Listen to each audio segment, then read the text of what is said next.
I've been on booktok now for 2 years, and over that time I picked up some tips and tricks and 16,000 followers. In today's video, I wanted to share some of those secrets with you so that you can create an authentic and engaged community on booktok.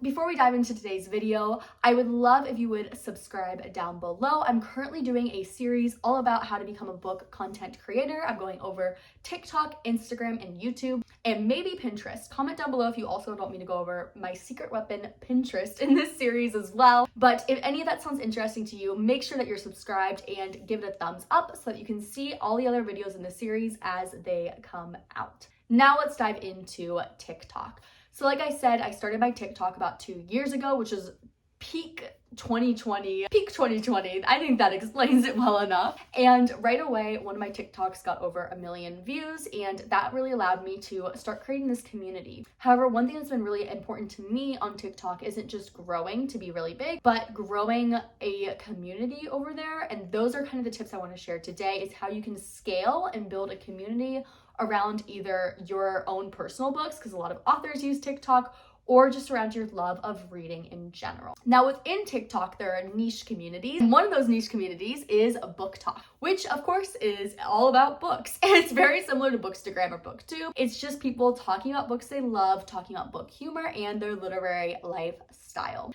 That is the niche that we're going to be focusing on in today's video. One of the biggest pieces of advice I could give you when it comes to creating content is to create for your audience. There's obviously things we all want to create, but make sure that you're framing it from the perspective of your audience. I also run a social media agency, and when I'm working with clients, I tell them that, to be honest, no one actually cares about you. They care about what's in it for them. Approach booktok in this same way. So instead of just ranting about how much you love a book, tell your audience that you have a great, fantastic enemies to lovers book that they need to pick up. That's going to frame the focus on them, so they're going to be more interested in what you're saying. You can also look at what common problems readers have. For me, I noticed a common problem that readers have last year was that they didn't know where to find affordable books, or they wanted books for free. I created a bunch of content around that on TikTok, and it performed really well. I will say, in case you're wondering, the only place I endorse getting free books is through your public library, because authors deserve to get paid for their work, but the library is a great place to get free books. Basically, make sure that the focus of your content is on your viewer, which is a reader. Another thing about booktok, which is interesting, is that there's a couple of different content types you might want to switch between. One is educational content. In booktok, this would mean giving people book recommendations. Another type of content could be like lifestyle. This could be showing off your bookshelf, or it could be taking the readers with you to the bookstore in a TikTok. The third type of content is going to be humorous content. With humorous content, you can try to keep track of the trends and create content that's on trend. So if you guys didn't know, on TikTok, there's sounds that are trends, and they're kind of like across different niches, and people will like create a niche specific version of that trend. I personally don't create trends because, one, the trends change every 24 hours, so you really have to be on top of it. And two, I batch create content. Creating to the trends is going to take more time. I've also noticed for me personally that my evergreen content, so that's content that whether you watch it today or 3 months from now will still have the same meaning, tends to perform better. An evergreen humorous piece might look like the one TikTok/reel I did. It did really well in reels and decently well on TikTok. Was 5 things no reader has, and it was kind of a challenge. So I went through 5 different things that no reader has, and you're supposed to comment or duet it and say which ones you had or didn't have.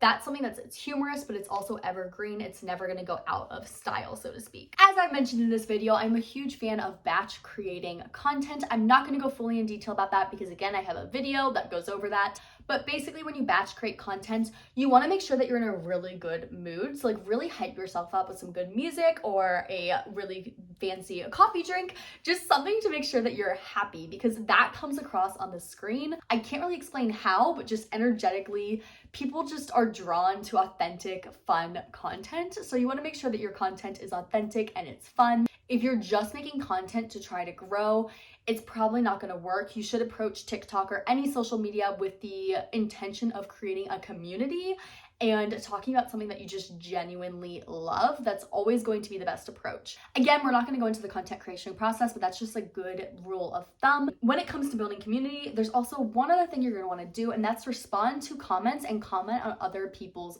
videos. You can also respond to comments with videos, which is a really great tactic that I honestly underutilize to really just get closer to your people who are watching your videos. I know for me personally, whenever I comment on someone's video and they respond with a video response, it just makes me feel really great. So that's an awesome approach to build that community and build that follower loyalty. Another common question I get about how to film book talks is, what sort of equipment do you need to do it? The first thing I will mention is that it's a really good idea to have a tripod. So that is what I'm filming this YouTube video on right now, but have a tripod that can go vertical.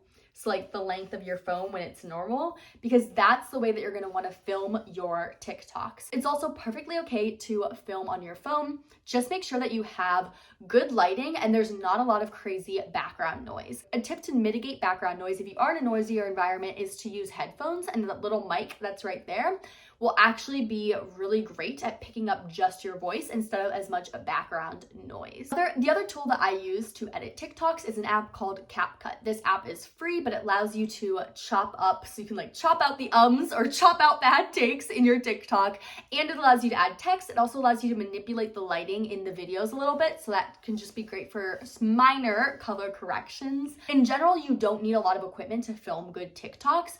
You really just need your phone, some good lighting, not a lot of background noise, and you just need to be able to speak clearly, hook your audience, and keep it short and snappy. At the end of the day, I don't have a lot to say about filming TikToks because while there's a million videos out there saying that you should follow trends or you should start by doing this or X, Y, and Z, it really just comes down to creating authentic, fun content that people want to watch. I've coached my clients through creating TikTok content, and I've noticed that when people start to overthink it, or when I start to overthink it, the content isn't as good. Just get out there, have fun, create some videos, and post them on TikTok in order to create a bookish community. If you made it this far through the video, it's a good sign that 2022 is your year to start a TikTok. Comment any questions you have about TikTok and book talk down below, and I will try to answer them all. As always, I will see you in my next video.